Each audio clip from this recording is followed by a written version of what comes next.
Still connecting.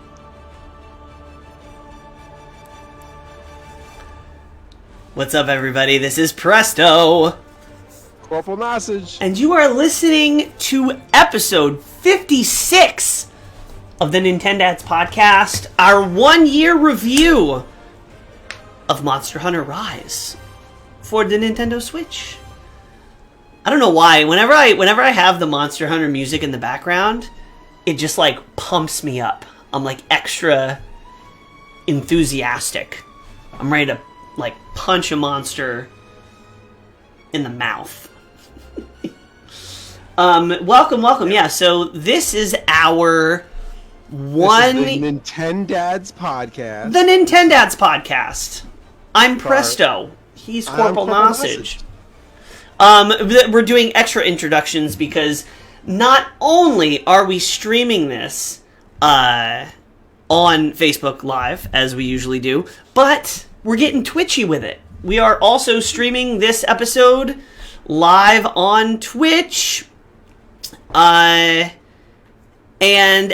Tom's in the chat. Yo, shout out to TS Villa. TS Villa and the Villains. That sounds like a ska band. I don't know why. But yeah, if you're not following TS Villa, go check him out. He's been an awesome supporter of ours. He started streaming a little more frequently himself on Twitch. So if you're on Twitch, TS Villa is the name. Elden Ring and Monster Hunter are the games. But so we wanted. Well, I wanted to do this episode. I twisted Corporal's arm nearly off because I really wanted to do a year celebration of Monster Hunter Rise being out a year. It's been a little over a year. It was last Saturday, the 26th of March, that this fine piece of game came out a year ago. And this game looked very different at launch than it looks today. And it's been a journey. So I wanted to do a review on it, sort of recap where it is now, where it's been, where it's going. Because I think more than any other game that I've played recently, this game has changed in the last year for the better, I would argue. But we'll get there. Okay, yeah. We'll get there. But let's start it with the usual basics. Oh, first of all, we got to cover breaking news before we get into what we're playing, what we're drinking, all this fun stuff. Breaking news. Silva's got me on Twitch too. Nice. Oh yeah. And Marty, welcome. I'm gonna let you break this news because this is sort of your realm. My realm. This is your realm. This is your realm of Hyrule. For the breaking news moment. Okay. Sorry about you guys on Twitch. I was trying to get the Discord link up on the channel, and the video was funky. All right, so breaking news. I don't know how breaking. It was breaking like yesterday. It was breaking yesterday. So if you've been following our channel for a long time now, you'll know that I am a huge Zelda fan. 9 times out of 10, I'm wearing my Zelda shirt. And there was very sad announcement that was placed the other day that Breath of the Wild 2, the sequel to the critically acclaimed and everyone's loved original Breath of the Wild Zelda game on the Switch, has been delayed. Now, if you've been following the channel long enough, you'll know that I have said this was going to happen. Mm-hmm. Breath of the Wild 1 went through several delays in the... I can't remember exactly, but it's like an absurd number of delays. It was something like 5 announcements of delays. And I was not at all surprised that this got delayed either. So, Nintendo business as usual. But I was surprised. I was surprised in the way that they did it. It was very weird. It was like, it was a video with I think it was the game director, And it was just like him being like very serious, saying it was just a weird vibe. And I think they're a little bit in over their heads. I think they are perhaps stretching and trying to react to the growing expectations of what the anticipation of this game has grown into. And the fact that Elden Ring just came out and has been compared to Breath of the Wild like every step of the way, I think has put extra pressure on them. I don't think Nintendo's gonna delay a game because they feel pressure from a competitor, but No. I think things are off the rails more than they're letting on. Yeah, the fact that it was welcome in, delayed to Jeremy. the fact that it was delayed to spring 2023, Marty, you're right, over on Twitch. I was very upset. I thought for sure that we would have gotten. I knew that the delay announcement was going to come sooner or later, because I predicted it. But I also think that they should have given us more nuggets of information than I think what they gave us. I don't think they have any nuggets. I think that's why it's getting delayed, is because they're out of nuggets. They're reaching into the bag and they're going, uh-oh, we're out of chicken nuggies, gotta run to the store, be back in spring. I wanted more. I was willing to accept the delay. I also will say I am not as excited for Breath of the Wild 2 as I was for Breath of the Wild 1, because I don't believe that they can strike lightning twice. I think Breath of the Wild 2 is going to be sort of glorified DLC more than it is a true, like, groundbreaking sequel. Because there's so many things that, you're right, they did with Breath of the Wild that they introduced mechanically and gameplay, and that it's like, they're going to keep a lot of that, but it's not going to be as impressive the second time around. Yeah. And also, it's a really big deal for them to take basically their holiday headliner game. Because I think this is the only, like, major game. Oh no, Pokemon. Holiday season for Nintendo right now is the new Pokemon, and it was supposed to be Breath of the Wild 2. And for them to take that and push it out of the holiday season, that's a big deal. Final Fantasy VII fans waiting for news on Part 2. Listen, I'm not even going to go down that rabbit hole, because I have the emotions for Final Fantasy VII like Corporal has the emotions for Zelda, and Yeah. I could actually do a whole episode on my thoughts about the Final Fantasy VII remake, but I'm just going to compartmentalize that emotional trauma and just put it over here.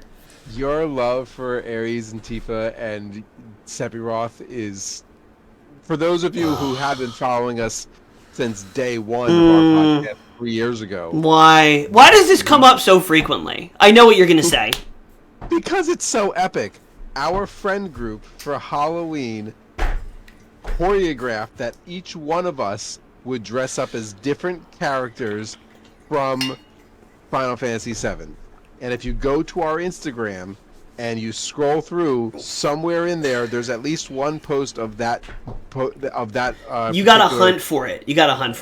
I want to say maybe it's not really a good cosplay. It was around Halloween, so it was our. We were in high school. This was it was before cosplay even existed. No, cosplay existed. It just wasn't as mainstream as it is now. But I was Sid Highwind. Presto had long hair at the time, so he was. It was not a wig. If you find the picture, just know that it was not a wig. Okay? Dedicated. And also, just ignore our one friend who didn't understand the assignment and dressed up as Spike Spiegel.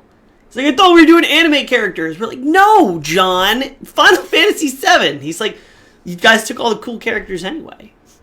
Yeah, he did. Anyway, but that's all right. We are off the rails already. Find the picture and the picture's out there. Corporal, what are you playing? What are you playing these days? What video games are you playing? Actually, I was gonna say Genshin Impact, but that would be a lie. I haven't played Genshin Impact since the last time I streamed it.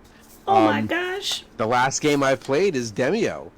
I haven't played any other game. On our Sunday stream, there was a special guest. Presto showed up on our Sunday stream and played Demio with me. And then I played another round of Demio after he left. So if you don't know, Demio is kind of a Dungeons and Dragons-esque type game. Third-person view, top-down view of a tabletop-style game. And it was good. I enjoyed it. It's really fun. I want to play more. It was our first playtest of it, and it was definitely worth it. I've played like hours of it at this point, and I still have not made it through an entire campaign. So we need to happen. Yeah, I haven't. I think my single player save is on the 3rd level of the first campaign, but I don't. I'm not feeling super strong. I barely eked by the 2nd level. I died during the skirmish, so I hear that. Yeah. Also, Jeremy, I 100%ed Final Fantasy VII. Emerald Weapon, Ruby Weapon, Knights of the Round, Golden Chocobo, Yuffie, Vincent, soup to nuts, every summon. I have somewhere behind me, I think it's back there. Somewhere behind there in my drawers of stuff is the original 1997 paper Final Fantasy VII strategy guide. And it is beat to shit because it is used and abused. I think your obsession with Final Fantasy VII is closer to my obsession with Halo. Yeah, that checks out. But yeah. What you call it? What have I been playing? I've been playing some Monster Hunter. Always, of course. That's all you ever play. I've been messing around a little. I've been playing Elden Ring, of course. I'm in Raya Lucaria Academy, getting there, taking my time. I've also been dabbling in Guilty Gear because a new character came out, which is available tomorrow for non-season pass holders. So I might do some more Guilty Gear, and I'm also attempting to learn Street Fighter V, like a good Capcom creator. They announced, or they dropped the final, how did they put it? The definitive patch update. So they added a bunch of new cool stuff for different characters, new combo routes, and yeah. So you might see a Street Fighter V. If anybody in the chat plays Street Fighter V, please shoot me a message, and I would love to learn some stuff because I am super, super. Lim Joshua, welcome. I am super in there. Tom says I could listen to you talk about Final Fantasy VII for hours. I have loads of original release stuff. Oh, sick! Yeah, we'll have to get on that on the Discord. By the way, our Discord be poppin' lately. We got a nice little buzzing community on our Discord. So our Facebook group has a good group of people, and our gaming streams. For those of you who are watching me on Twitch, Presto and I have a stream schedule where we stream video games that we're playing. Presto usually does a Tuesday stream. I usually do a Sunday stream, and then we do a co-stream on Fridays. Yo, Regis and Julius coming in with the double isses. Welcome. Yeah, and if you're listening on an audio platform, again, video episodes. Also, video episodes are now available on Spotify. That's great. We got early access to test the video episodes on Spotify. Except our Spotify episodes are like 3 or 4 episodes behind because we're slackers. But now that we're on video, we got to make them more timely. So you can watch our episodes on Spotify now, not live. Live is still only Facebook and Twitch. Live video or live streaming our episodes as they're being recorded on Facebook and Twitch. After the fact video rewatch is available on those 2 platforms as well as YouTube and Spotify. And naturally, Spotify will distribute to all of the audio podcast versions that are out there. So wherever you get your podcasts, you can listen to us on the go, wherever you like. Yeah, but if you're in the chat, during the live recording, and we like read your comment or shout you out, your interaction will forever be immortalized across like 10 audio platforms. So when I'm like, oh, Jeremy, he's not going to be able to watch the stream this Friday because he's got games 1 and 2 of his hockey team playoffs. Good luck, Jeremy, in your hockey playoffs. Now that will be across every podcasting platform in about a week. But the playoffs will be over, so does it really matter? I don't know. It's okay. So that's what we're playing. What are you drinking? We're doing a Monster Hunter stream, and besides hunting this monster over here, you good girl, I've been drinking some Dragon's Milk. Gross. Dragon's Milk White. So it's a bourbon barrel-aged white stout. Nice. I have been on a Yards beer. I mean, not like a kick, because I'm always drinking Yards. Yards and Victory Brewing. I was drinking the Victory Brewing Sour Monkey last night, as me and most of our chat right now were getting absolutely just embarrassed by one of the event quests, the only remaining event quests. I will make sure to gripe about later in the episode. But I was like, look, I'm drinking Victory beer. We have to win. And spoilers, it didn't work. It's funny, the more I drink, the more I cart. It's this really weird relationship between sobriety and... No, that's not true. I get way better at Monster Hunter when I'm drinking. Anyway, onward with the show. So for those of you who have been following the podcast, I said this way too often now. We did our original review last year, episode 35, if you want to go back and re-listen to our original thoughts of Monster Hunter Rise when it first released. But in that podcast, we had some special guests. We had Cham from the Cham channel here on Facebook streaming. Chamon. And Snorkelbum, who streams on Twitch and runs his podcast. No, YouTube. Oh, YouTube. YouTube now. Yeah, he's on YouTube now. Right. YouTube. But we had a very long and detailed discussion about the history of Monster Hunter, how Monster Hunter got to this point, and our initial thoughts on Monster Hunter Rise. So if you want to go back a year in the past, episode 35, you can go back and re-listen to it. This time, we're going to look back over the past year and see all the things that have changed and what has been brought to the game. The good, the bad, the ugly, our thoughts. How has it aged? Because, some games come out and you're like perfect example. The perfect example to me is Super Smash Bros. Ultimate. When it came out, oh my gosh, incredibly hype, so excited, amazing, but I would have a very different review of Super Smash Bros. Ultimate now. It's been longer than a year, but that's an example of a game that I think has also changed since release, and I don't know that I would say in a good way. I don't know that I would also say that it's changed so much as I've discovered, sometimes some games you have to chew on for a while to really understand what's in them. And sometimes it's just high fructose corn syrup and saturated fat, and you spit that shit right out. Because it's got terrible net play. But yeah, so we're just looking at, over the year of us chewing on Monster Hunter Rise, what are the flavors that have come out, what things have been added to it.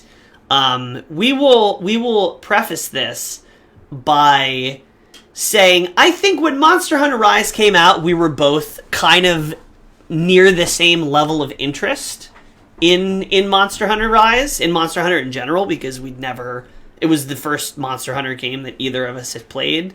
I picked up World to try to, sharpen my teeth a little, cut my teeth a little on Monster Hunter to get ready. But over the past year, Monster Hunter Rise has become my favorite game on the Switch, and it is very close to being, well, not very close, but it will be my most played game on the Switch, because right now my most played game is Smash, and Smash is not getting any more hours these days. and I was Rise going to is. ask you what your actual hours were, thinking that Monster Hunters was up there, but Monster Hunter Rise is now number 2. okay. Over Splatoon 2. That's So a those of you who've big been with us deal. for a long time, I think you should take a shot every single time I say that in this episode. You, we had done an episode in the past about our most played games on our Switch per hour. You can go back and check that out in the podcast as well, and it's very interesting results. Yeah, definitely some surprises in that episode. But yeah, Monster Hunter Rise has become my second most played game, and it's only been out for a year. So Bob over on Twitch is saying that the Switch Monster Hunter Rise is his favorite game as well. yeah, it's amazing. Anyway, I got off track. In this review episode, my perspective is going to be from the more hardcore player that I've optimized and min-maxed my builds. I've literally done spreadsheets of gun lance damage data across different moves and different builds and different shelling types. I'm not kidding. I have a spreadsheet to optimize my damage with my gun lance. So I'm like very into it. I've done every single quest except the Narwa event quest. Son of a bitch. And then Corporal is coming to it from a little bit more of a casual player's perspective. Sure. Yeah, that's fair assessment to say. Yeah, I mean, I don't know. So the first item on our thing is, how did you feel about the game at launch versus now? And this is sort of like this is like sort of a summary for the entire episode, but how did you feel about it at launch versus how do you feel about it now? Honestly, at launch, I could care less. Like, okay, this is another game that we're going to play, and we'll figure out what's going on. Really? We played so much of the demo. Yeah, the problem is that the demo was good, and I enjoyed the demo, but I wanted, yet again, and I said this back when in the initial, like, I am a story-driven player. I want to be sucked into the world with like all sorts of twists and turns and hooks, and Monster Hunter to me does not have a deep, rich story for me to dive into. I would agree with that. While it is a decent game, I think as a casual player to pick up and grind out some hunts with some friends and be able to chat and hang out, I don't know if it's something that you're going to listen to or watch long term for an engrossing story. It's going to be one of those things like Destiny, or where Destiny has an engrossing story, but after you've gotten past the story elements, it's all about grinding. Mm-hmm. And I'm not as much of a grinding player. Sure. I also remember when we were playing the demo, you were like, the demo's great. You're like, but I need progression. I need, like, to feel like I'm accomplishing something. Yeah. I need items and stats and, like, things. So that's how you felt. That's how you felt at launch. But how do you feel about it now? Has that changed significantly? Because the game is very different now than it was at launch in terms of the content, in terms of like a bunch of that stuff. There has been weekly updates. Samuel, welcome. I like Sam, welcome in. There's been weekly updates and things that have been added. I like the new hunts and the events quests. So I think it has given me more, and there's a lot of different weapons for you to play. I'm still not as hooked as you are because there's not a story, but I think they have given us a full plate of food. Like this isn't lacking for content. 6 feet, Nintendads. Hey, what's up? Girl, welcome. Yeah. Well, okay, so in the beginning, I was very excited about Rise. I pre-ordered it. I went the day it came out, got my Steelbook from Best Buy, and I was excited for it to come out. I'd played World a little bit leading up to it. I played a ton of the demo. I was hooked on the combat. I was very excited to like get in and get progression and do all that. And I would say my love for this game has definitely like matured in the fact that I now appreciate... In the beginning, it was just like, oh, this combat is really fun, and the idea of using different weapons is really fun and all that. But now, I feel like I have a deeper understanding and appreciation for the mechanics, I guess. I guess that's a decent way of how I feel. I did feel... at launch, and I remember saying this in our review in June. So it came out near the end of March. So that's April, May, June. So when we reviewed it initially, we really only been playing it for 3 months. I don't remember when. I don't know if it's the beginning of June or the end of June. But we'd really only played it for a couple of months. So maybe I was like just through the story. And at that point, I think I'd cleared just about everything that there was to... No, I think I was still working my way through the hub hunts and stuff. And I thought it was a little light at launch. And then they released 2.0 and then 3.0, which we're gonna break down a little bit here in a minute. But I felt like they've added a lot. The weekly event quests are them releasing the Elder Dragons and Valstrax and all that, and alternative ending in the story was whatever. But the Elder Dragons, awesome.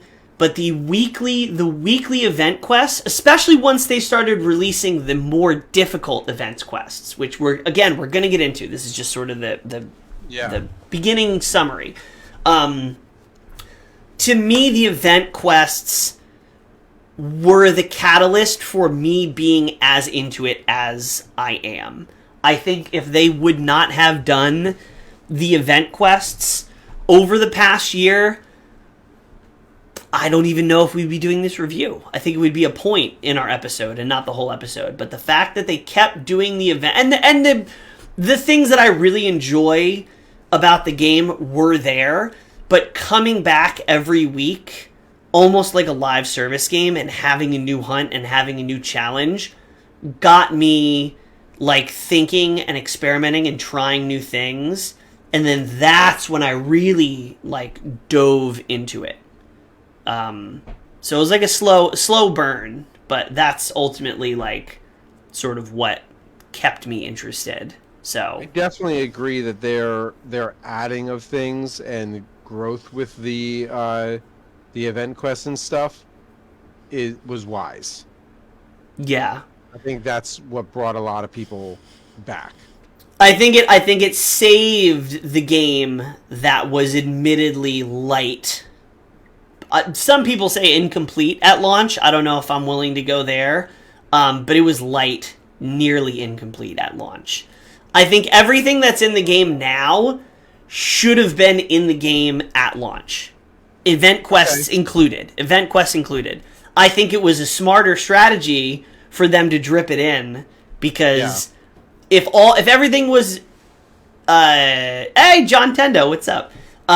If everything was included at launch, I would have blown through it in the first couple of months, and then I would have put it on the shelf. The fact that they dripped it was the smarter, I think, was the best thing to do. But I think it should have had this amount of content at launch. My thoughts. All right, we're gonna do a rapid. I definitely agree with that. Huh?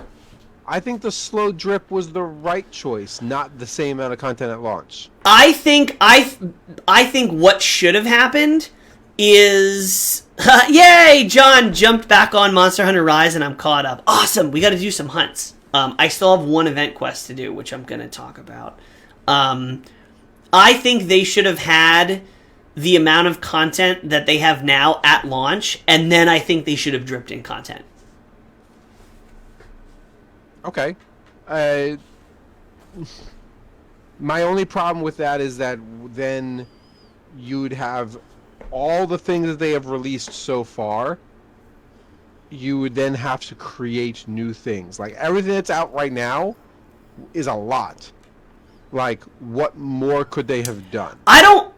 Everything that's out right now is Apex Burble. Everything that's out right now is a lot, but I wonder. I don't know. I think right now it's a complete game. With the event quest in, now I think it's a complete game. I think it should have been released as a complete game. But I also appreciate I'm contradicting myself, and I know that, because the drip content was a great move, and I think that's the smartest thing they did with the entire content of the game. But I also think that all of that content should have been included at launch. I mean, Tom over on Twitch is saying, and it's a great thing that the company that they gave each one of those event quests out for free. I think that was phenomenal. The way they handled their slow release, their drip, was spectacular. I feel like more companies could emulate that type of thing and really improve with their customer base, for lack of a better term, because a lot of other games, they promote themselves as live service. And we've discussed this before on the podcast, take a shot, that if you go back and listen, we have said, as much as we may not promote the game, but Fortnite has done the live service thing the absolute best. Yeah. I just had an evil thought that I hope never comes true, but I would honestly buy into. If they released Monster Hunter Rise with all of the content that's out right now as the base game, and then they said, okay, for $20 or $30, you can buy the season pass, and you will get new challenge event quests with real rewards, not just stickers. We will give you a new quest every week for a year, and you have to pay for the battle pass. I would buy that in a heartbeat. Really? Absolutely. Interesting. So I would pay $30 without blinking. Okay. But as I am right now, at launch, I probably would have scoffed at that. But as of right now, say Sunbreak doesn't exist. Say Sunbreak is not a thing. And they said, all right, we've done a year of free event quests. If you want another year, you got to shell out $30, and we will give you a new quest to do every week. I'm doing it. It's not even a consideration for me. Okay. I've only made one microtransaction for cosmetics. Despite how invested I am in Monster Hunter Rise, I have spent exactly one purchase in cosmetics, and that was a voice pack for I forget his name. He's a YouTube guy, he's a TikTok guy, he's a voice actor, and he is hilarious, and they had him do a voice pack. And I saw it, and I was like, I think his name is like Zod PD or something ZD, and he's a phenomenal voice actor, he's hilarious. And as soon as I saw that, I was like, oh my god, I have to get this. I got it, and now every stream, like, my hunter, when you go, where are the monsters at?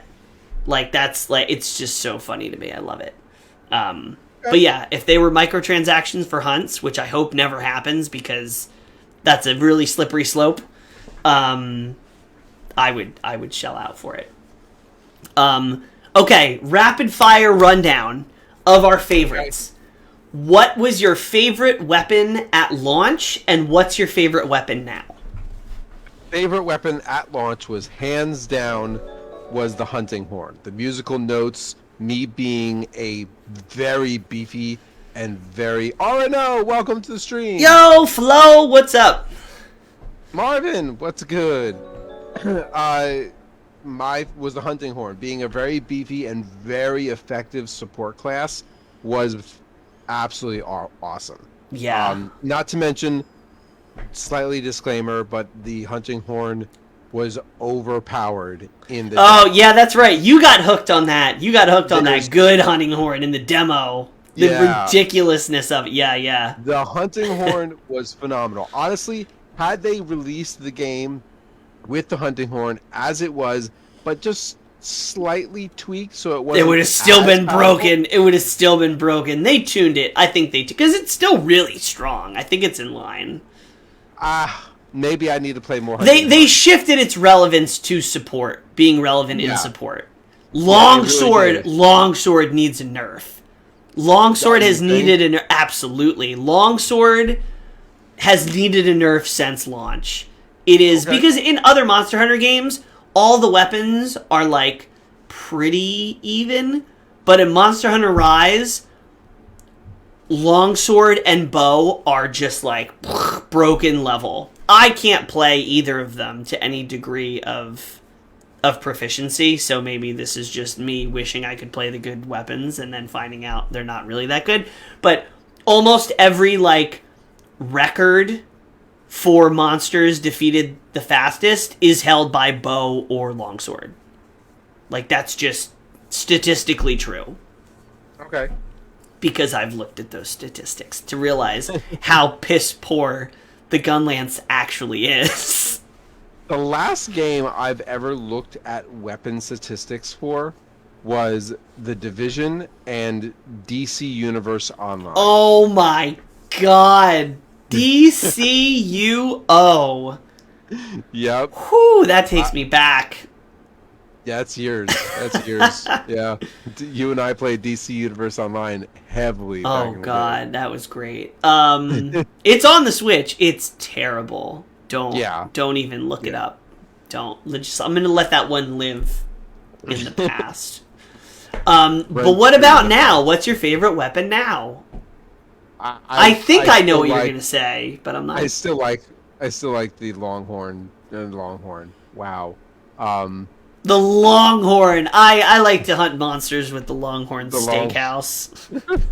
What's the light bow gun? The light bow gun. Jesus, the Longhorn. The Longhorn Steakhouse weapon. I like the simplicity of it. My ammo management is the worst part about it, but I like the simplicity of it. Yeah, I hear that.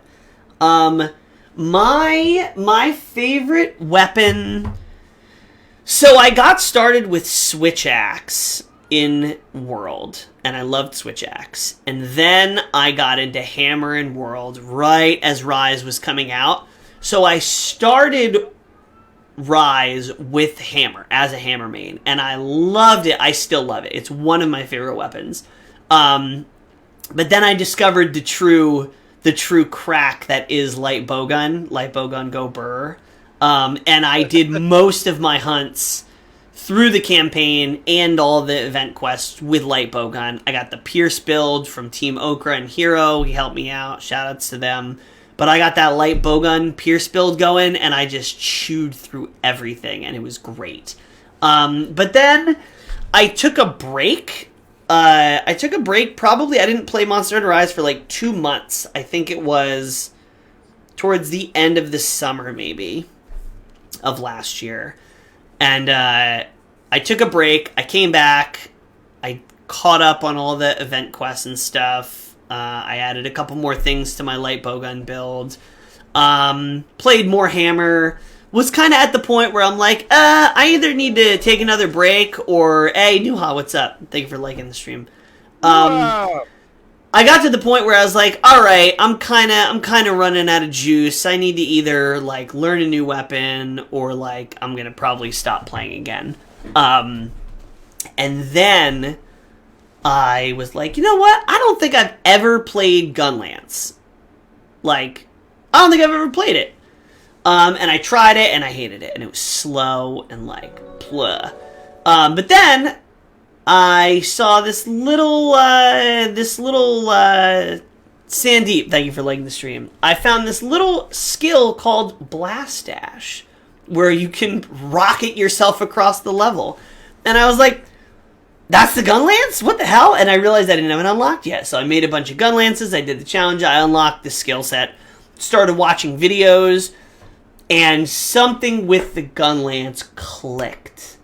And I became engrossed with the gun lance. Because my majority of the experience up until that point with Rise was light bowgun. I would try to do the big tough hunts with the hammer, and I would get into it, and then I would get knocked, and I would get killed, and I would get frustrated, and then I would go in with the light bowgun, and I would keep my distance, and I would pew pew pew until they were dead, which is kind of got boring for me. Okay. But then I discovered the gun lance, and the gun lance allowed me to be fully engaged in the fight. I needed to learn the monster's movements and attacks, because I was right, gun lance is a melee weapon, you're right there. With light bowgun, rapid fire turned into not rapid fire. Yeah. This is really this story of how I went from liking Monster Hunter Rise to being obsessed with Monster Hunter Rise. And it is because of the gun lance, really. So with the light bowgun, I would keep my distance, and I really only had to learn the attacks that covered a huge distance or had projectiles, because that was the only time I was really in trouble. With gun lance, I had to really learn the fights, but I had the big heavy shield that I could block with. I had, I knew my combos. I could be very mobile as soon as I incorporated evade extender, and yeah, exactly. I had to watch out for the Corporal Diablos from Longhorn Steakhouse. Yes. And I could blast dash. I was super mobile. And then, just hitting the counters I became addicted to hitting the counters and then following up.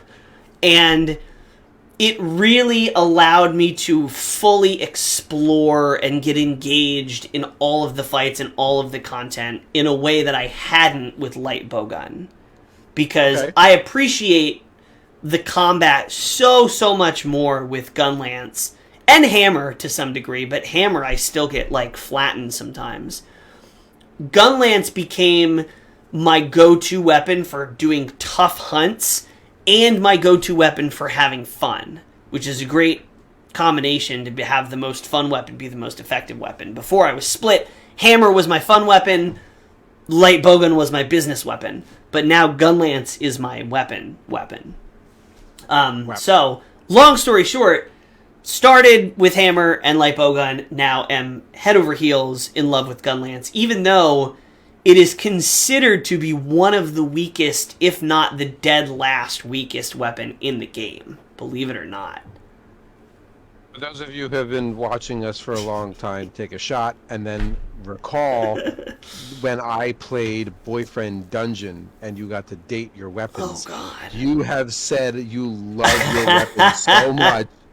I was like, where is this going? Okay, I see where you're going with this now. Let's say it. The gun lance is way too phallic. I could never be into it that way. We're just best friends. Kindred spirits. Gun lance is like a brother to me. Firmly in the friend zone. Now that hunting horn, though. No. Oh.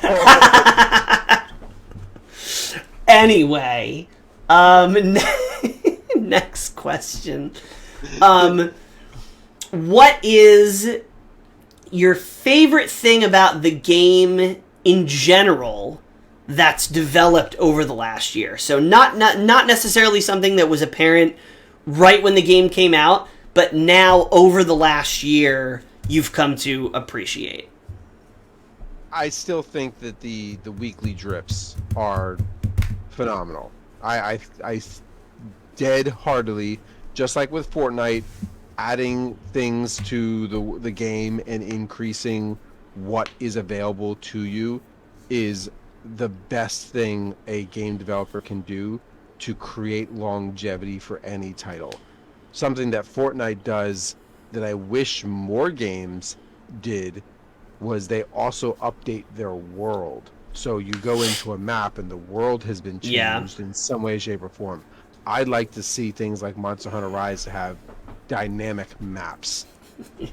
That would be cool. You know what we should do? We should do a star goal for you and me to do a Friday night Fortnite stream. Oh. I will only even entertain this idea now that they have no build mode. No building? Yeah, I agree. No build mode is bringing a lot of people back to Fortnite. So I would we'll get back to you on that. We'll have to discuss that offline. I don't want to commit to anything. But we might have a star goal when you see us on our Friday night stream to stream Fortnite. I know a particular friend of ours will vomit in his mouth over that, but that's that's half the fun. It's half the fun. So what's your favorite thing about the game in general that you love? Well, besides just gushing over Gunlance and me coming to because I didn't appreciate Melee. Like, I definitely have a much deeper appreciation and just, like, I enjoy the combat more playing Gunlance. And I think between now and Sunbreak, I might try to pick up some other weapons in a similar way. I might try and give Hunting Horn a real shot. I've been messing around with dual blades a little bit off stream. But probably the hard hunts are what I've come to appreciate the most. Because in the beginning, you know, the game was pretty easy in the beginning, and then you got towards the end, and you would die, and you'd be like, ugh, like, really? I died to that, you know, okay, whatever, I just want to beat this. But now, when the new event quest comes out, and I die within, like, the first 5 minutes, I get so excited. It was, what was it? I think it was the double Apex Diablos, or maybe it was the first Apex Emergency, the Apex Azuros, and it, like, two-shot comboed me, and that was the first time that I had, like, triple carded and failed a mission in, like, 4 months, because, like, the event quests were all kind of, like, silly, and then they're like, alright, we've run out of fun, cute stuff to do, now we're gonna give you the legit, like, tempered monsters, like, hard stuff. And when they started releasing those, oh, I got so excited. When they release new hunts and it flattens me, I do not get frustrated, except the one Narwa quest, because I hate the Narwa hunt. But the harder, more difficult quests are like little pieces of candy to me, and that's probably one thing that I appreciate way more now than I did at launch. Okay. Which leads perfectly into our next question. What is your favorite hunt and what is your least favorite hunt? Now, this is not who's your favorite monster, because we all know your favorite monster is Bishatin. I'm surprised you don't have a tattoo of him on your ass at this point. No lie, you brought that up last time, and I went to the internet and looked for Bishatin tattoos and saw if there was any good ones. God. There are. And I have thought about it. Would you do regular Bishatin or maybe Blood Orange? You're going to wait. Blood Orange Bishatin might be a better tattoo. If I did it, I would wait. But my next tattoo is going to be my chest piece. So that's going to I'll have to do Bishatin after that. Brian, oh, he tried the Doot last night. That was fun. The hunting horn. Yeah, I need to get into it. So who is not your favorite monster, but your favorite hunt that you like the fight? And I can't do Bishatin? I mean, you can, but you like the design of Bishatin. Yeah. But do you? You can say both, because some monsters, the design and the fight are amazing. Well, because Bishatin, the things that he throws at you, and you're having to, like, dodge him and still get in close for attacks, I think is fun. So I think Bishatin still gives me a good hunt. See, I don't like the Bishatin fight very much because he moves around too much. You're a peasant. Too much.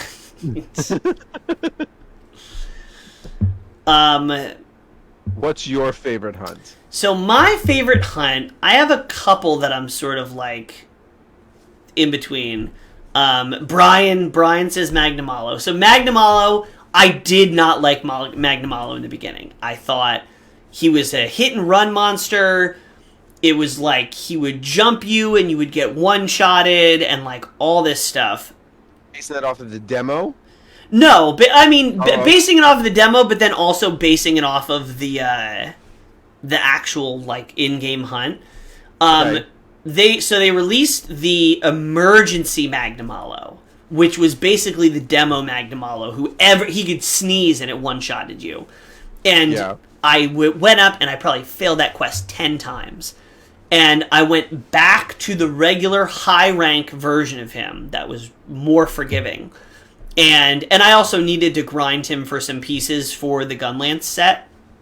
And so I fought him like dozens of times, learned the fight, learned his moves. And then I went and beat the emergency version of him without carding one single time. And that was when I was like, okay, I get this fight now. I appreciate it. It's very dangerous. If you make a mistake at the wrong point, you will die. And that's exciting to me. And he's just fun to counter. Like with the big hits coming in, he just goes boom and then shing. Like it's just satisfying. Other ones that are on the top are Goss Harag. I love that's probably my all-time favorite. Is Goss Harag, the big icy boy with the blades. Yeah. Maybe Kushala Daora. Hey, King George, what's up? Welcome back, King George. Yeah, I like Kushala. Goss Harag is probably my favorite, and then Magnamalo's in that top one too. Who else? You got to give me something else besides Bishatin. I do not like the blind penis. And I apologize for saying that on stream. Oh, Keizu. Oh, yeah, and least favorite. Jesus. Yeah. Keizu, I did not like. I still don't really like, but I'm not afraid of the fight anymore. Especially now playing Gunlance, because it's just like, shield, you ain't shit.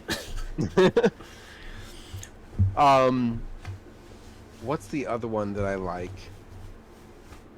I don't care for the honey badger. Oh, Azuros, yeah. You don't like the blind what? The blind snake creature. Yeah. The I would even say it's the one-eyed snake, but he's not. I don't think I heard Corporal right. And this is how we get banned. Yeah, I would say hands down my least favorite fight is Ibushi and Narwa. More so Narwa. And not just because of that damned event quest. It's because, to me, Ibushi and Narwa is not... It's not like a Monster Hunter boss fight. It's like this weird... forced thing where you have to get on the cannons and the ballista and like all this weird stuff that's not part of your everyday fights that all of a sudden you have to do. It was the same thing with sieges in Monster Hunter World. Oh god, the chat. George is in chat saying, "Oh, my Virginia ears," and then he corrected himself to Virgin. But no, I think it's Virginia now. It's Virginia now. It's Virginia. West Virginia.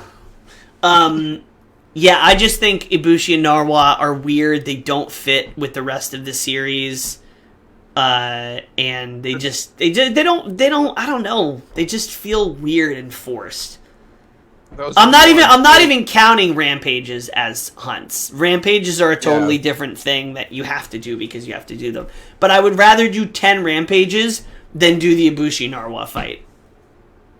Those of you on Twitch who are watching, one of our good fans, Brian, is in chat dropping some serious dad jokes. You think swimming with dolphins is expensive? Swimming with sharks cost me an arm and a leg. Oh, I love Brian's dad jokes. They're Brian's so dad good. jokes are They're top notch. always on point, and they're like never repeated. He's just like an infinite He has a bag serious of list. them. I have been trying to keep track of all of Brian's dad jokes just so that I can like have a history of them, and I have yet to come across a repeat. If I had infinite time, I would go back and clip out every time we read one of his jokes on stream, and we would have we'd have a whole episode of just the jokes. Dad jokes clipped out of our streams. We could also probably do an entire episode of clipped out things of George making us drink. Yes. Which might be more entertaining. I used to be a personal trainer, then I gave my 2-week notice. That's funny. That's funny. That's a good one. So yeah, those are our most favorite hunts, least favorite hunts. George, for the record, I only wear the glasses when the computer screen gives me a headache after a while. Oh, are they blue, like blue light? They are low-level subscription, because if I sit in front of a screen too loud, things start to get blurry, and they have a blue light to them. Okay. I can't leave you guys without some good dad joking. Oh yeah. Yes, Brian, thank you. Yeah, so the big thing about looking back and really reviewing Monster Hunter Rise, like objectively, subjectively and objectively, is all the content that they've added. And it's not just event quests. So my list, they added Apex hunts, solo Apex hunts, because at first you could only do some of the Apex hunts in rampages. Now you can do them on their own. It unlocked Hunter rank, which was great. They added the Elder Dragons. And to me, adding the Elder Dragons at level 20, level 30, and then finally Valstrex at level 100, that was the cherry. Actually, you know what? I think if they release the game with the complete ending, the true ending, HR up to 100, and then the end optional boss being Valstrex, I think that would have been a complete game. But that, to me, was the biggest, like, okay, this game feels full now. Like, you have something to really grind and work towards. Every other part of the game, I just felt like you went through it, you did it, no. But there's like a cliff. You hit HR 8, and then it's like all the way in the distance, you're like, oh, there's something at 100, and someday I'll get there. And having a goal like that is amazing. Spring is here. I got so excited, I wet my plants. What would a Terminator be called if he, in his retirement? An ex-Terminator. Quality dad jokes. The other thing we've talked about a bunch is the event quests, which have also added a huge amount of content. And like we said, we think them dripping it in rather than just plopping it all in at once was definitely the right move and kept people engaged. Here's a question. Would you consider the entire catalog of event quests to be a legit end game for Rise, or do you think the real end game is going to be Master Rank in Sunbreak? Because right now, if somebody was like, "Oh, what's the end game like in Rise?" I would be like, "Oh, it's not bad. It's limited, but it's not bad because some of these event quests, if you don't really know your weapon and you don't have all your build in order, you're gonna get whipped." And that's... So I feel like the complete ending cannot be judged based off of DLC that's being added. There have been plenty of games where, and I mean, Legend of Zelda is a good example, but even The Division, where the main story is the game. The extension of the story is going to be the DLC. And in many times, DLCs even become prequels to the story. So, like, you can't necessarily judge what the DLC is going to be. So I'm going to say, while the extension of Hunter Rank and the added quest with Sunbreak is great for the game, that will bring longevity for replayability. But the game itself, its base game, is going to be what the game is provided at launch. And so, yeah, no, I think you're right. I think the current end game is it. But do you think that's enough? Because, like, the example, the parallel, obviously, I'm surprised we haven't done this a million more times in this episode so far, is comparing it to World and Iceborne. So, Monster Hunter World came out. World existed on its own for about a year. And then Iceborne came out. I think Rise's current endgame matches base World's endgame, even though I am not, like, I'm a little bit ignorant on what that was. But if you say, oh, how's Monster Hunter World's endgame? People will say, oh, Iceborne's great. All the things at the end of Iceborne are great. And if you ask somebody who's played, well, what about endgame in base World? They would say, there is no endgame in base World. The endgame of World is the end of Iceborne. And I think right now, and that's why I asked the question in the way that I did, is because right now, Rise's endgame is this long list of event quests, and probably the last 20 event quests on that list, or the top 20 event quests on that list, are, like, hard. Because the end game, like, they did the Lagambi quest, and it's like, that wasn't hard, right? That was just that. I wouldn't consider that end game. It's like post-game updates and fun. But, Mark, thank you for liking the stream. It's post-game stuff. But endgame is like hard stuff that you, oh, what are you doing? Oh, no falling asleep, Corporal. Need to take a shot to wake you up. I recommend the Skull Glass. George knows what's hidden off camera. He does. So I would consider the event quests sort of like as a temporary endgame. But I think if we do another review this time next year. Oh God, you're really gonna do it, huh? When was the last time we had George in chat? Oh Lord. Oh gosh. For the good old days. For the good old days. We're not allowed to take shots for compensation on stream because that is directly in violation of Facebook's rules. But we are allowed to just do that whenever we want for fun, right? So, a toast to... No, I don't... what the hell? I don't have anything. This is extremely rude. That's your fault. Well, let me give you a question to talk about while I go prepare my stuff. Because doing a shot to Monster Hunter Rise sounds great. An excuse to drink on a school night? George, yes. That comment by itself, taken out of context, is too funny.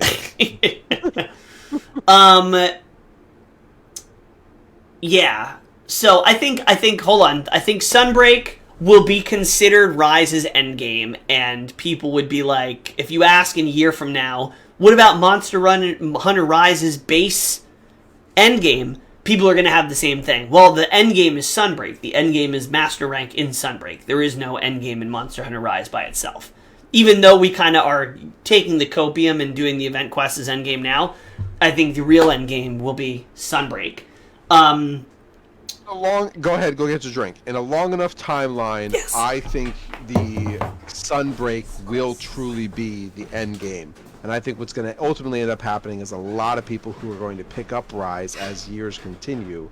Or even once Sunbreak comes out, people who've played World know the Monster Hunter game longevity. They're going to look at this and they're going to be like, we want to wait until the final release. Because this is what Capcom does. We're going to wait for the final release, and then they're going to jump in on the Nintendo Switch Rise community, and they're going to play the whole game.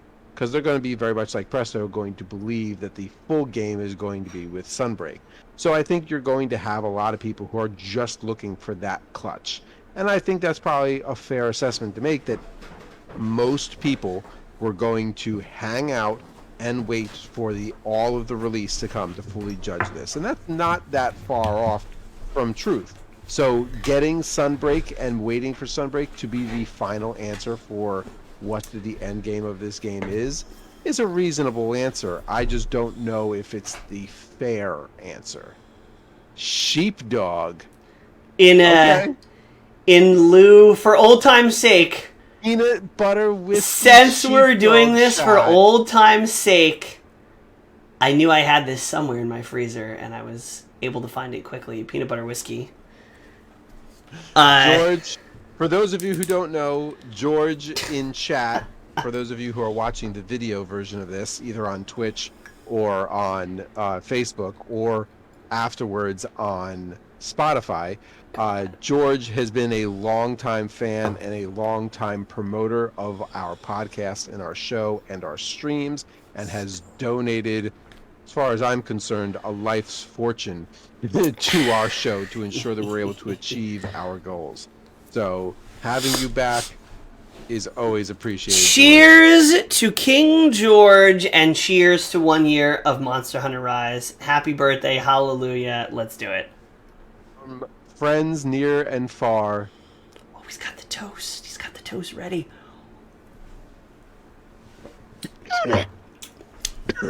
Ooh, that's not bad. That's not bad at all.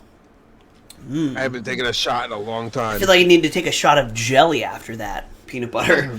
Use my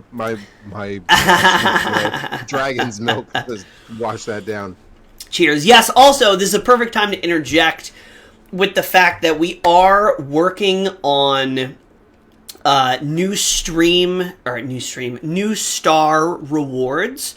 Ones that don't violate the Facebook guidelines. Maybe a little bit. We are basically going to have a wheel of fate. So when somebody donates stars, we will have a wheel. The wheel will spin. I'm still not sure if it's going to be logistically make sense to do this as a physical wheel or a digital wheel, but it will be, you donate stars and there will be a randomized reward. And that reward will be dad jokes, will be you get to pick the next song, will be 10 push-ups. Maybe we'll have some prizes in there? Some prizes? Some surprises? I don't know what could be in there. You're gonna have to wait and find out. Hey, Gamaliel, thank you for liking the stream. We also have a whole bunch. We have a stockpile of game codes that we can start putting out for high enough people who donate a high enough. That was the surprise. Oh. Yeah, we may have free game codes to give out as star rewards. But we can't do it as if you donate so many stars, then you have a chance to win the free game. It has to be even. It has to be fair for everyone, whether you donate a little bit or a lot of it. It has to be fair. So look forward to that coming soon. I didn't even realize that George did ask for good times, give me one shot. I didn't even see that. Oh, wait, what? Earlier in the chat, George is like, for good times, one shot, please. I totally missed it. Oh, I thought that's why you queued up the shot, because that's what he said. That makes sense to me. I gave the shot just out of kindness. Out of respect? Put some respect on his name. Anyway, we've covered what should be included at launch. We've talked about that so much. Complete ending event quests every week for a year is the next. That's crazy. Bang. That doesn't happen with non-live service games. I cannot think of one other game that has done free, like, new or challenge content as a bonus. Because they didn't even like promote. If they were promoted at launch that, hey, you're going to get this game, it's going to be a whole game, and we're going to give you new stuff every single week, that would have been great. We would have talked about that. That would have been a huge draw. There's a lot of things that we even talked about that were on our initial review that they could have promoted better. Yeah. But how Rise has changed the game for us. Yeah, because so we started doing video episodes and we started streaming gameplay right around the time when the Rise demo came out. Just before we did a couple other games beforehand, but we very early on jumped into the Rise demo community, and we were blindsided by how large and by how absolutely accepting the Monster Hunter community was. A lot of people found our stream and our podcast, and a lot of people who are still continuous fans to this day, and people who even play with us off camera and even on other games like Genshin Impact and everything else, are people who came to us because of Rise. Yeah, so, the Monster Hunter community absolutely changed the trajectory of our show, of the podcast, definitely of like what we stream. Because if our streaming experience was like mediocre, because streaming was never really part of our game plan initially. No. We were like, all right, we'll do a podcast, and then it was like, oh well. Streaming. We always wanted to do a podcast, and those of you who've been following us since the very beginning will know that we have done multiple podcast like ideas where we are going to focus in on Super Smash and we were going to focus in on other things. We ended up focusing on Nintendo-based games, and if you've been following us long enough, just get you with the double punch, you're going to realize that we've been focusing on all games in general, not just Nintendo-based games. But Monster Hunter Rise has definitely been what brought a lot of our gaming focus together. It's been what it's allowed us to grow our community, and our first streams were only because we wanted to be able to have a live reaction to Nintendo-based games that were just released. And that's why we started streaming. And it was Monster Hunter Demo was one of those games that we tried to get live reaction of. I think it may have even been I'm in our videos trying to find our first live streams. History. But alas, Facebook changed their rules, and they're expired, so they're gone now. They're gone now, yeah. But Ninjala was among the first. I think probably Rocket League, definitely a lot of Super Smash Brothers early on. Mm-hmm. But Monster Hunter, we started streaming, and that's when we really hit our stride with the community. So super duper thank you to all the Monster Hunter community members out there. Our live reaction streams is what really pushed us into doing a stream schedule. So, yeah, and doing video episodes. Yep. Because we were like, oh, people really like our stupid faces. So we'll put more of them out there. Also, we would have never in a million years gotten to be in the Capcom Creators Program if it wasn't for Monster Hunter. Like, Monster Hunter is really the only Capcom game that I play regularly. I'm getting into Street Fighter V. I'm getting into it. I don't know if I'm going to get sucked into it the same way I got sucked into Monster Hunter. Probably not. Maybe Street Fighter 6. We'll see. But yeah, Monster Hunter was sort of... And I've played Capcom games over the years, but Monster Hunter was the first game that I really got into. Points to the Capcom Creators logo again? What? Points to the Capcom Creators logo again? For me, it's right here. On my screen. On Facebook, the video, your video is reversed, but on Twitch, your video is not reversed. So you're pointing at the opposite corner. So Twitch. It's here? It's here? Yes. What? Yes. That's absurd. Right? Right here. You gotta do this. right here, somewhere along the bottom. But yeah, getting involved with the Capcom Creators Program has been a huge validation and big next step for us, and that obviously would not have happened if we weren't playing a Capcom game. So that's been a big deal for us. So long story short, Monster Hunter has changed the trajectory of the Nintendads for the better. So it's been good hunting. Last question for the review is, second to last question. We sort of talked about this on the last episode. What are your hopes and dreams for Sunbreak? What's your... I don't know if we did this exact question on the last episode, but what is your wish for Sunbreak? It can be realistic or not. My biggest wish for Sunbreak. And if you say anything about Bishoten, I swear to God, I will donate stars myself to make you take another shot. My biggest wish for Sunbreak, and I alluded to it earlier, is that they create more dynamic maps.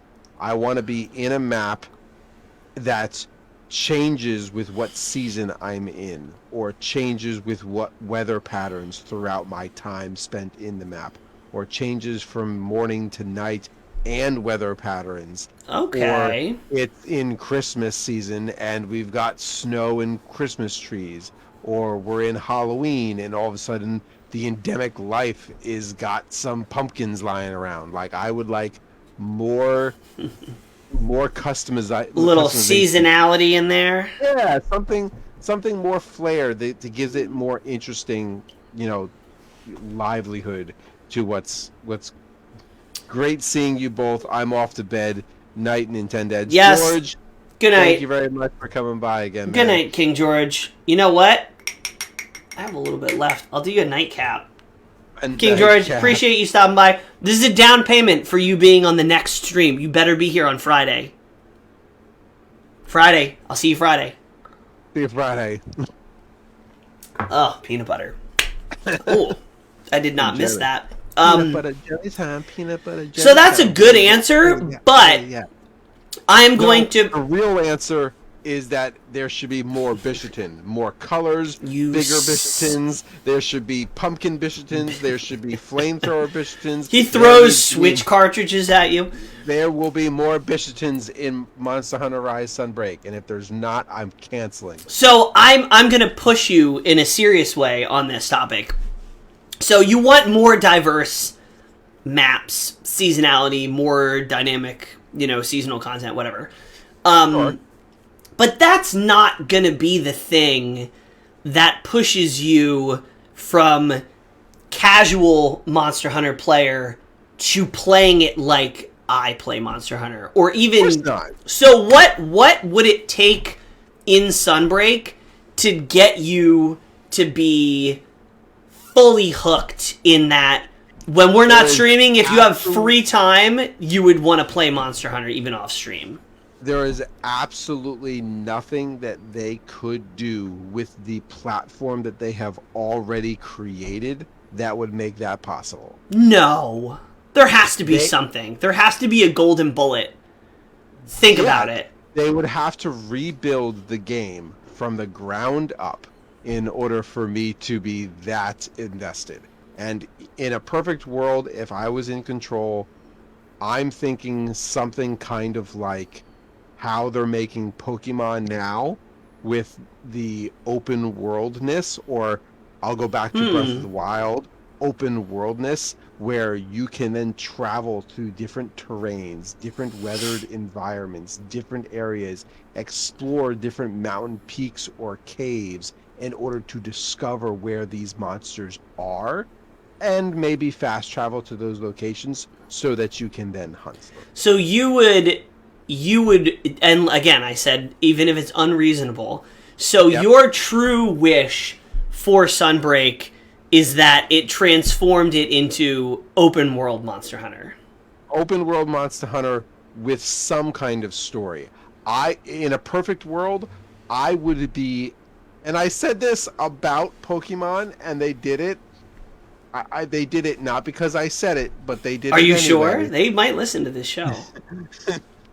I would like to see a giant map like Breath of the Wild with multiple different tempered zones and terrains, as well as multiple different types of monsters. I said this before. I would be happy with a fire Bishatin, a snow Bishatin, an ice Bishatin, a water Bishatin, a fall pumpkin Bishatin, a mountain rocky Bishatin. I would be okay if they were different monsters that adapted and evolved for the different tempered and geological zones that they are in. Maybe not all Bishatin, because I mean it's me. But you would take all Bishatin. It's just Monster Hunter Bishatin. Yes, yes.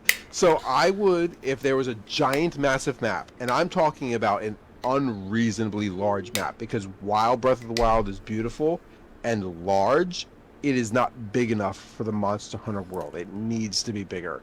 But if it was bigger and it had all these different areas and it had these different villages that are scattered throughout the map and different people who you could go and talk to, and there'd be a developing story around the world to an ultimate monster like some sort of three-headed dragon that you then had to go and defeat in order to quell the anger of all the other monsters that are around.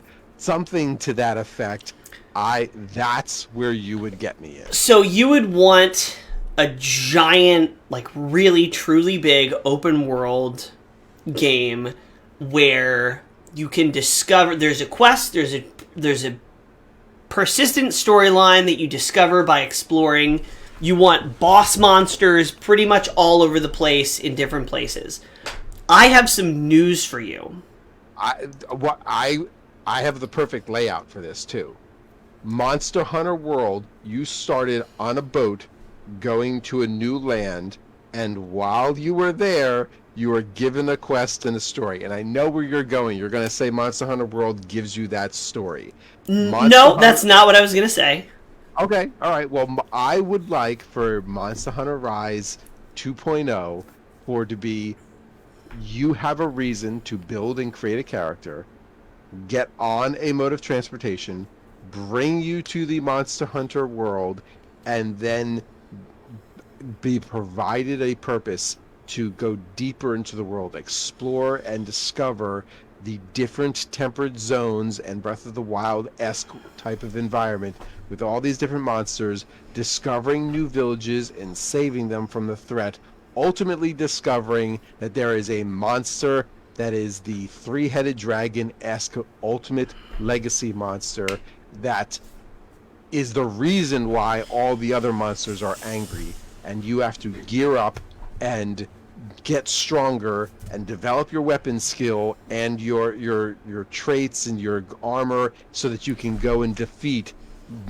said mega monster. I'm gonna bite my tongue off. Wally in chat, open world where there are 5 monsters on a map and 20 player groups for 4, and when you're done you can join the other area. That would be a massive So I have heard other people say, because you have Rise, you have Sunbreak, but then the 20th anniversary of Monster Hunter is coming up in 2024, and they've already said, "Oh, we're working on that." It's the priority is Sunbreak and supporting Sunbreak, and then what's coming for the 20th anniversary. So it's entirely possible that they're going to develop a Monster Hunter World 2, basically following the template of Monster Hunter World, because Monster Hunter World still remains Capcom's greatest selling game of all time, which is still crazy to me.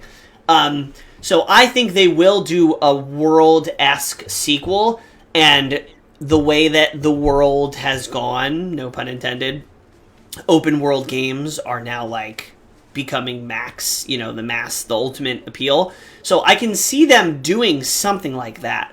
But if you told a random person the game that you're talking about and you described it, you literally just described Elden Ring to a T. You don't even understand how specifically you just described Elden Ring. Okay. You really don't. Like, if you went in our Discord right now and you said, "Hey guys, I want an open world game with and you just repeated everything verbatim, 20 people would flood the chat saying, "You're talking about Elden Ring. You're talking about Elden Ring. That's the only game you're talking about." Okay, so then I need to go play. That's exact. It blows my mind that you just completely described Elden Ring like in so many specific ways without even knowing it. So I've got to go downstairs right now, grab Lady Sage, turn on our PlayStation 4, and boot up and download Elden Ring. You're gonna have to. You're gonna have to. But I'm gonna add a little asterisk. The one thing you didn't include is that all the monsters that you fight will absolutely kill you 50 times in a row before you can beat them. That's the one little detail that you didn't include in your description. So, looking like Wally here, Mr. O'Connor in the chat on the Facebook live stream. For those of you who are watching on Twitch, we also are streaming on Facebook, and there's a chat in here. And Wally, I think having a Sunbreak 2.0 where they allow more than just 4 people in a hunt would be phenomenal. So World had 16 player lobbies, and yes. World had some form of more than 4 player hunts for like siege. It was like a special thing. It wasn't for your average hunt. They had something where it was like more players, but they've talked about 16 player lobbies potentially being in Sunbreak. So imagine the demo version of Magdamalo may be stronger now that we've gotten HR 100s, but a demo version of Magdamalo souped up with 8 people, or maybe 2 groups of 4. Chaos. That would be chaos. I just got used to hunting with 4 people. Like I can't do 8 person hunts. They would have to change the dynamics a lot.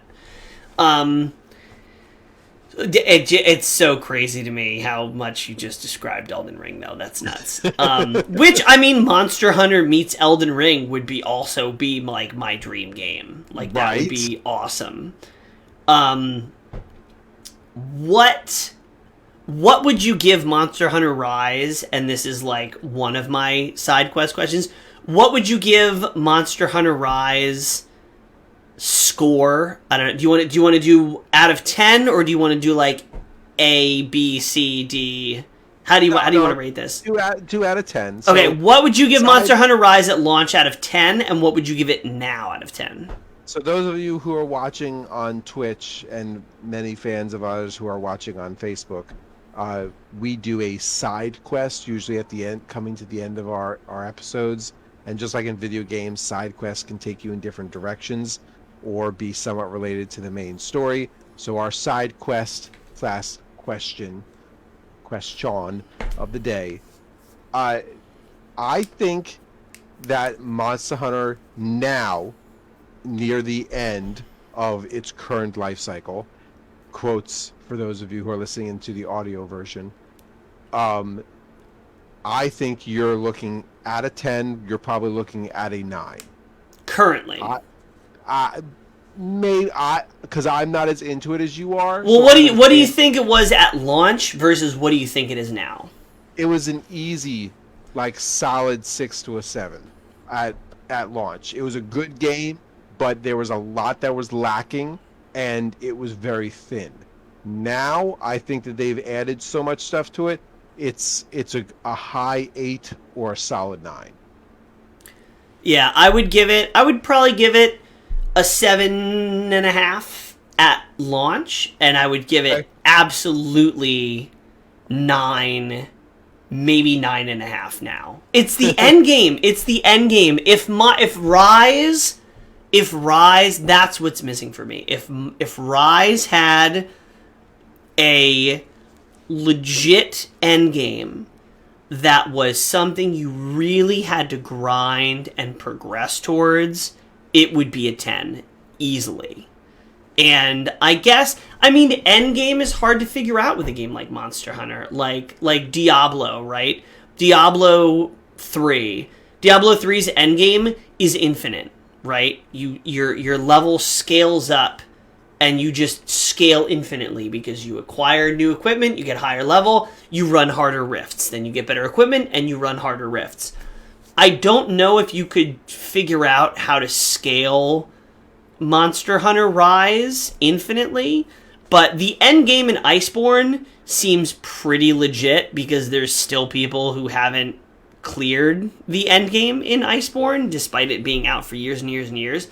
And I think if there were truly challenging and end game that you could make incremental progress over a very long period of time, that would be the 10. And if Sunbreak has that, which I hope it does with Master Rank, if they can figure out how to give me incremental progress and a challenge, then it'll be 10 out of 10 easily. But right now, yeah, I'd say 7.5 at launch, 9.25 as it sits now. Okay. Right. Hit me with the side quest. What's your side quest? My side quest is we are hunting these monsters. We are stripping and cutting these monsters. We are taking their body parts back to use for weapons and tools for the village. You cannot tell me that we are not taking some of that Monster Hunter meat back and feeding everyone who's behind. And if we are leaving that meat back, shame on us. So I'm moving forward with the assumption that we are eating some of these monster meats. I want to know, out of all the monsters, what meat do you want to eat? Ooh, that's a good one.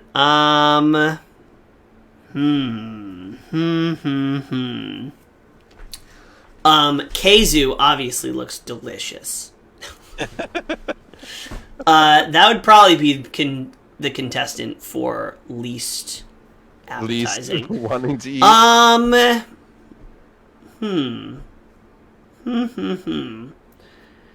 I feel like.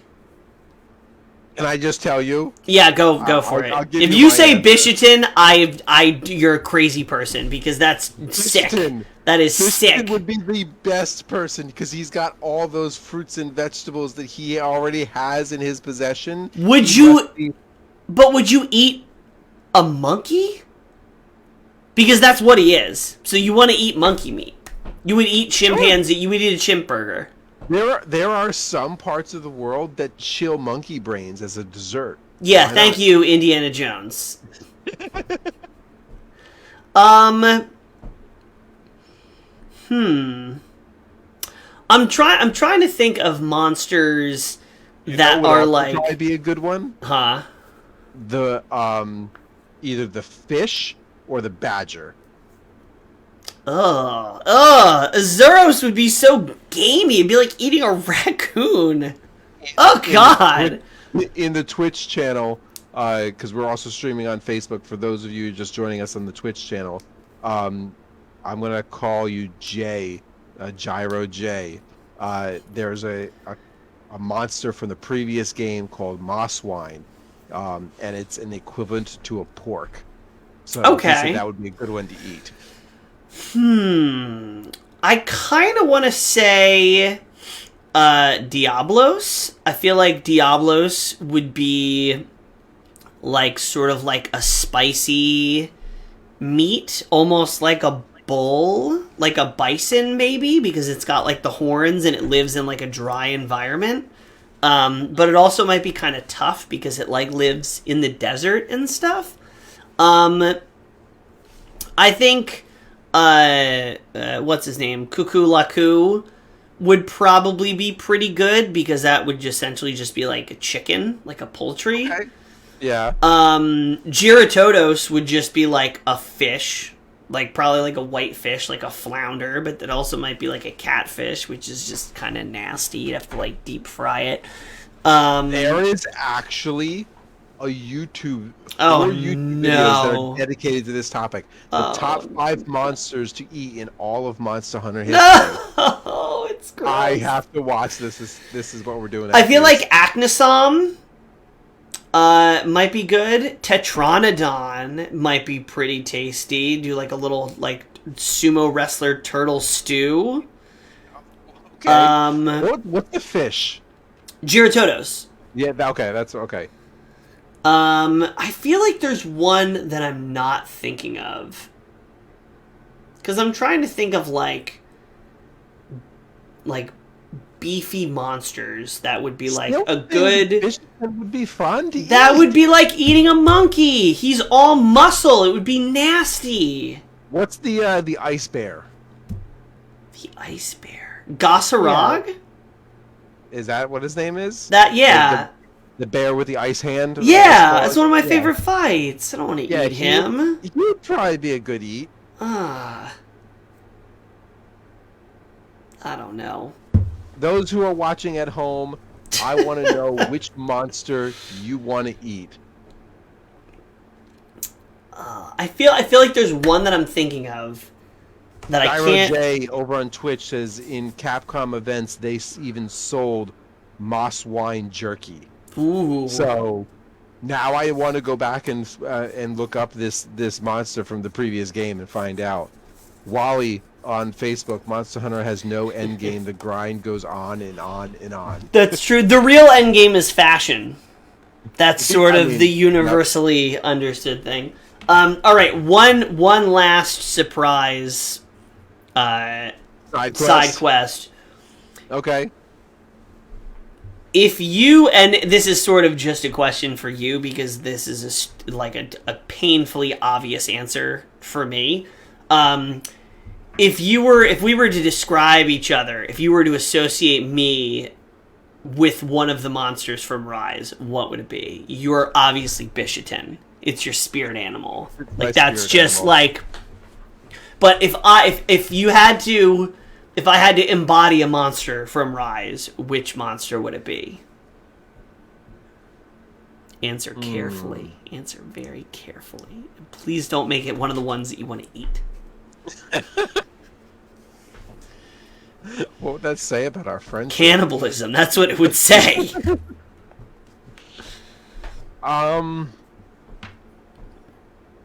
So my viewpoint of you is while you're very serious and very intelligent, and you have fought and sparred together for many years, so I know how dangerous we both can be. You have a very goofy side as well. It's true. What is the monster who's like a bird with the guggle thing that like has like the horn eyes? The horn eyes. Let's see if I can pull up. Is it Acnosom? The one that does the very like graceful, like sweeps and stuff.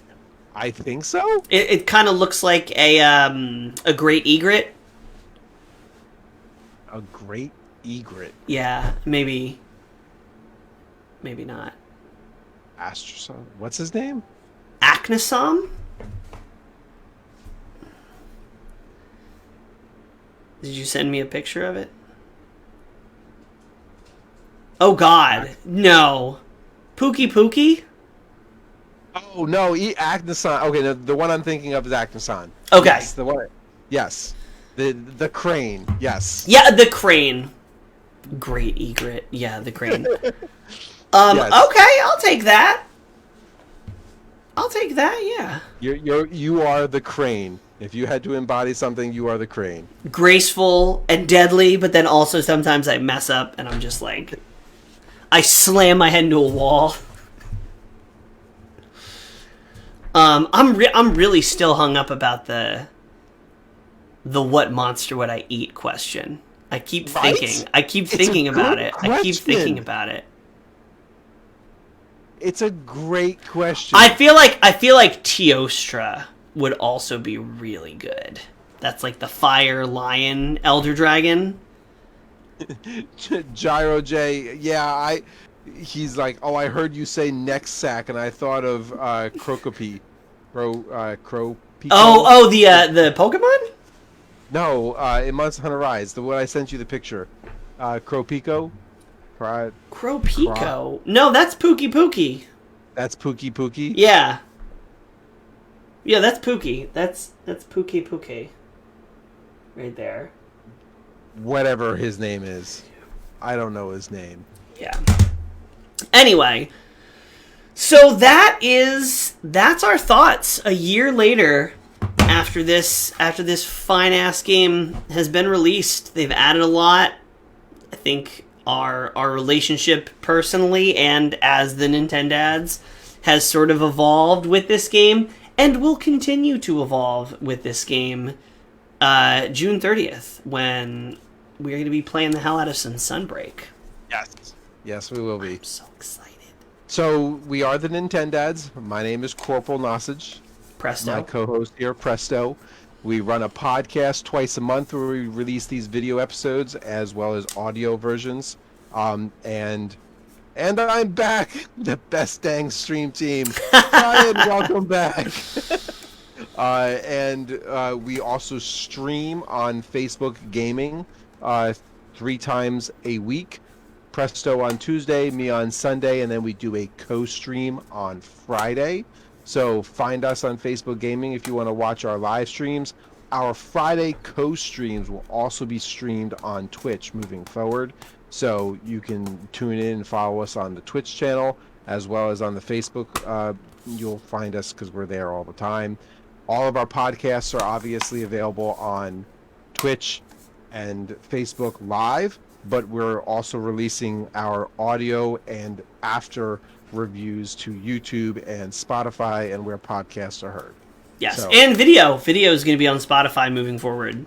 Yep. The snazzy new early access thing, so check us out there too. And that's Everyone, it. That's our podcast. Do you have anything Thank else you coming. want to say on like current events?